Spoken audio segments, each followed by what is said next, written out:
নিজৰ কামতে গৈছিলোঁ। তাতে এজন ভাইটি থাকে, এটা এপাৰ্টমেণ্টত এজনেই নাথাকে, বহুত মানুহ থাকে। গতিকে ভাইটিজনৰ ওচৰলৈ নিজৰ কামত, আকৌ গানৰ কামত গৈছিলোঁ।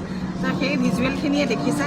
আৰু মই বিশেষকৈ কৈছে যে মই গাড়ী চলাই পেলাই কাৰোবাক লৈ আহিছোঁ।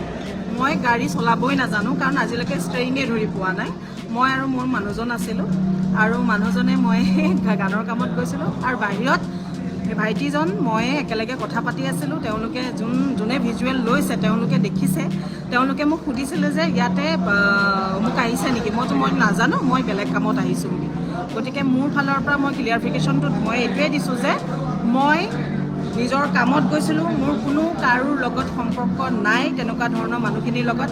যেতিয়াই পাইছোঁ জাষ্ট হাই হেল্ল', আৰু আজিলৈকে এনেকুৱা ধৰণৰ কৰা নাই।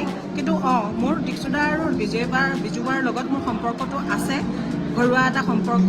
কিন্তু মোক যাৰ লগত সাঙুৰ খুৱাইছে তেওঁলোকক মই মোৰ গাড়ীত উঠাই নি পেলাই ক'ৰবাত থৈছোঁ বুলি কৈছে, সেইটো একদম মিছা। মই এতিয়া ইয়াত মই লাইভ আহি এইটোৱে ক'ব বিচাৰিছোঁ যে মোৰ সেই মানুহখিনিৰ লগত, চুমি বৰাৰ লগত মোৰ কোনো ধৰণৰ সম্পৰ্ক নাই, আৰু মই তেওঁলোকক নাজানো ক'ত আছে। মোক এনেই মোৰ নাম সাঙুৰ খোৱাটো মই ভাল পোৱা নাই, মই বেয়া পাইছোঁ। কাৰণ মই যিটো বস্তু কাম কৰাই নাই, তো মোক কিয় সাঙুৰ খুৱাইছে। মই গৈছোঁ সঁচা, কালি গৈছোঁ। চুমি বৰা পৰহিয়ে নোহোৱা হৈছিলে।